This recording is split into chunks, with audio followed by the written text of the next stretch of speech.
It's the season opener for the Indiana Fever and the Dallas Wings. Gainbridge Fieldhouse vibrating right now with electricity. First game of the year, not great at all. Not great at all. The problem is your big three went off in this game and you lost to a team that won 10 games last year in your own building. Caitlin Clark, Aliyah Boston, and Kelsey Mitchell combined for 73 points. And the Indiana Fever still lost to a 10-win Dallas Wings team. Let that sink in for a second. Let that actually sink in. That is not just a bad loss. That is the kind of loss that exposes everything around your stars. Because when your big three gives you that much offense, the game should be in your control. You got a big three that could end up making the all WNBA team, first team, and you lost at home. Instead, Indiana got shredded defensively, got almost nothing reliable from the bench, and Stephanie White's system looked completely overwhelmed. This was supposed to be the part of the season where the Fever started figuring things out. Instead, this game made the problem impossible to ignore. If Clark, Boston, and Mitchell have to be great just to keep Indiana alive, this season is going to get ugly fast. 20 points from Caitlin Clark, 23 from Aliyah Boston, 30 from Kelsey Mitchell. Your three best players just went absolutely nuclear in your own building, in your own house, on opening night, and you handed a loss to a Dallas Wings team that won 10 games last year. 10 games. That's not a misprint. That's not a typo. 10 wins. Arguably the worst team in this league, this side of the Chicago sky, walked into Gainbridge Fieldhouse and walked out with a win. Against your big three going off.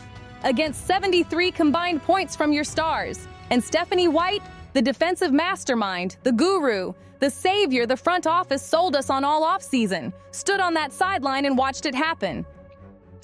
And somebody please explain to me two things. Number one, defensive guru? Stephanie White's a defensive guru? You gave up 107. A C note +7 at home. Not a drill. This is not an overreaction. This is game one of the season, and the red flags are already flying so hard they're practically on fire. Let's start with the number that should have every single Fever fan stopping and staring at the ceiling tonight. 107 points. The Indiana Fever gave up 107 points at home to a Dallas Wings team with one legitimate superstar. One. If you want to call Paige Beckers that, fine. Give it to her. But the Wings are not a powerhouse. They are not a stacked roster. They should not be dropping a century plus in your building on opening night. But they did. And you know who gets held up as this defensive wizard? Stephanie White. That's who. That's the person the organization staked their credibility on coming into this season. The defensive guru. The person who was going to transform this team into something that could actually stop people. And in game one, at home, against a 10-win team, they gave up 107. I don't want to hear it anymore. I officially, completely, categorically do not want to hear the Stephanie White defense. Not tonight, not after this. Now let's be honest about what we actually watched on the offensive end, because this is where it gets genuinely painful. Caitlin Clark, 20 points, 7 assists, 5 rebounds, 7 of 18 from the field. And 2 of 9 from 3. 2 of 9. The three-point shot is still giving her trouble, and we have to name that because we are not a propaganda machine here. This is not a celebration channel. This is the truth. She still had a decent night by most measures. That stat line is solid, but that three-point number is something that has to get fixed. And Paige Beckers goes off on you. Aguba Wale, who just got back from China, dropped 22. You got beat at home by a team that won 10 games last year. And fast. When she's struggling from range, you want to see her do exactly what she did at one point. Drive coast to coast, get to the basket, draw contact, get to the line. And she did flash that. She hit a big three late that had me throwing my hands up. She showed moments of what she's capable of. But the efficiency from deep, that's gotta come around. There's no spinning that. Kelsey Mitchell, 30 points, 50% from the field, 30 points in a loss. That is one of the more demoralizing things a basketball fan can experience. Your second best player drops 30 at 50% efficiency, and you don't win the game. Mitchell was electric offensively. She was doing her job. She was more than doing her job. She gave you everything you asked for and then some. And it didn't matter. Aliyah Boston, 23 points, 9 of 14 from the field. 9 of 14. That is elite efficiency. She was automatic in the paint. She was the most effective offensive player on the floor by the numbers. And still, the Fever lost. 73 points. 3 players, all performing at a high level. Season opening loss at home. So what happened? What fell apart? I'll tell you what fell apart. The rest of the roster happened. Or more accurately, it didn't happen. Lexi Hull was a liability in this game. That is not a hot take. That's what we watched with our own eyes. She was not good. And Hines Allen? Forget about it. We really went out and signed this player and that's what we got? That is a serious problem. When your big three is carrying the weight they carried last night and the supporting cast is doing nothing to help. Nothing. You're going to lose games you have no business losing. That is exactly what happened. Now let's talk about the players who actually showed up from the bench, because credit where credit is due. Michaela Timpson, 11 points in 19 minutes, 5 of 6 from the field, 2 rebounds. She played hard, she was efficient, she gave you something. Even Damiris Dantas, 7 points in 13 minutes, showed up offensively. Those two gave you real minutes. But Sophie Cunningham, 3 points. 3. That's not going to work. It felt like there was a bit of a cloud over it for numerous reasons. Some of the deficiencies, the bench, the depth, the lack of length, kind of showed up in this game now, didn't it? That is not going to cut it on a team that needs depth contributions to survive. The depth issue that people talked about all offseason, the lack of length, the thin bench that showed up in game 1 like clockwork, like it was scripted. And listen, we have to talk about the elephant in the room, the thing that had everyone holding their breath in the third quarter going into the fourth.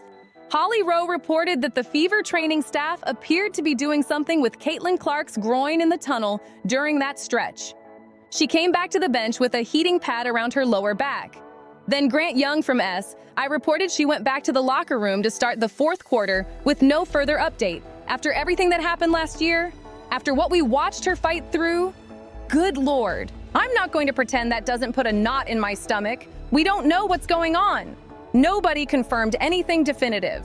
But when you see that, after the groin issues, after the injury history from year 1, you're allowed to be concerned. Fever training staff appear to be doing something with Caitlin Clark's groin in the tunnel, but couldn't confirm it.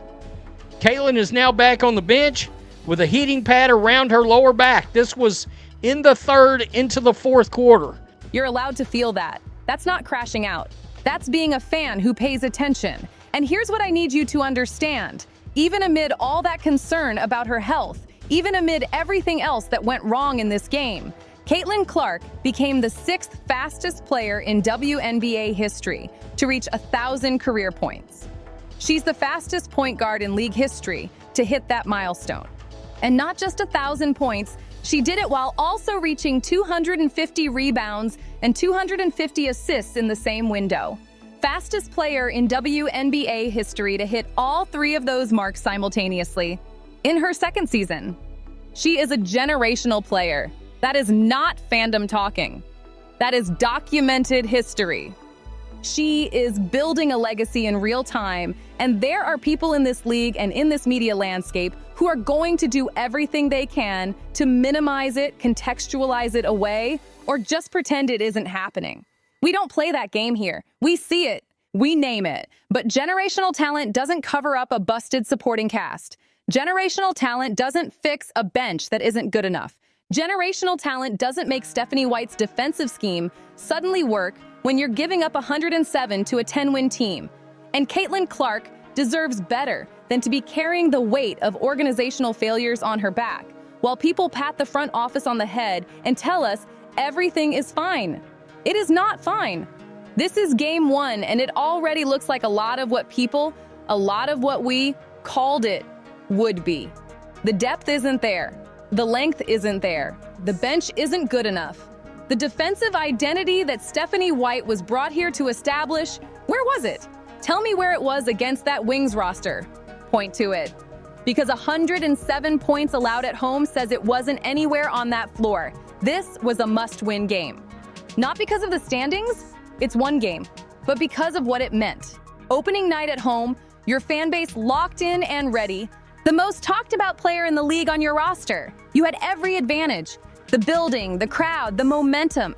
The big three firing on all cylinders. And you lost to a team with 10 wins from last year, with Paige Beckers and Alba Wall, who just got back from China, who dropped 22 on you like it was nothing, running your defense off the floor. Some of us called this. Some of us looked at the depth chart and the bench and the offseason decisions and said, this roster isn't built to support what Caitlin Clark can do. And the people who told you to relax, told you the front office knows what they're doing, told you Stephanie White is a genius, those same people owe you a conversation right now. Because Game 1 just showed you exactly what the concerns were about. The Big Three went for 73 combined points. They still lost. That is on the people who built this roster. That is on the coaching staff that couldn't scheme a win with 73 points from 3 players. And until we see real answers, not PR answers, not it's Game 1 answers, we are not going to pretend this is acceptable. Caitlin Clark is too good, too historically significant, and too locked in for her legacy to be undermined by organizational failures. She deserves better.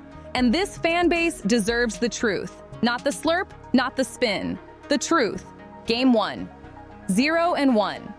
And we already have our answer about what needs to change. Think about what 73 points from 3 players actually means in the context of this league. Think about what that looks like across the entire WNBA on any given night. That kind of combined offensive output from a trio of players wins basketball games. Comfortably. In most buildings, against most rosters, that number puts you in a position where the final whistle feels like a formality. We're not talking about a situation where the Fever scraped and clawed to get to 58 points on a bad shooting night. We are talking about 73 from 3. And the team on the other end of the floor, the team with 10 wins last season, the team everyone picked to be fighting for a lottery pick again, just casually walked out with the victory. That tells you everything about the structural problems underneath this roster that no amount of star power can paper over. Because here's what no one in the mainstream basketball media wants to say plainly. The Indiana Fever front office made decisions this offseason that left Caitlin Clark exposed. They left their franchise player, the most marketable athlete in women's basketball, the person who put every single one of those seats in that building, exposed to exactly this kind of outcome. And you, the people watching, the people who bought those tickets, the people who have been locked in since the draft, you deserved better construction around her than what was put on that floor in Game 1. We keep being told to trust the process. We keep being handed press conference language about building the right culture and installing a defensive system and letting the pieces come together. And I'm sitting here watching Alba Wall, a player who was literally playing overseas in China weeks ago, come in and feast on this defense like she's been in game shape all year. That's not Alba Wall being a hidden superstar nobody knew about. That is a defensive scheme that wasn't ready. That is a roster that isn't long enough, athletic enough, or deep enough to execute the system being asked of them.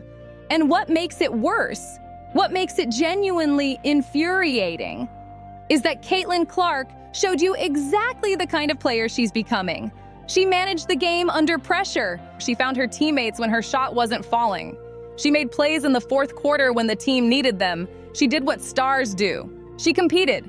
She didn't disappear when the efficiency numbers weren't there. She stayed in the fight, and that matters. That has to be acknowledged, because this is not the Caitlin Clark of 36 hours into her rookie season trying to figure out WNBA speed and physicality.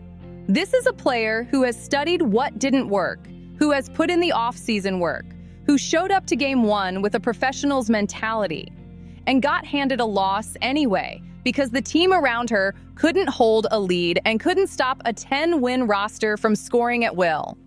We see you, Caitlin. We see exactly what you're doing and exactly what's being asked of you. And we're not going to let the narrative get twisted into something that puts this loss on her shoulders. Not here. Not on this channel. The record shows what happened. 73 points, still lost. The math is simple and the accountability is clear. And if you've been watching this unfold and nobody in your circle gets it, you're in the right place. Courtside Leaks is where we see what the cameras don't show and say what the commentators won't. Subscribe and turn on notifications, because when the next story breaks, you'll want to be the first one who knew.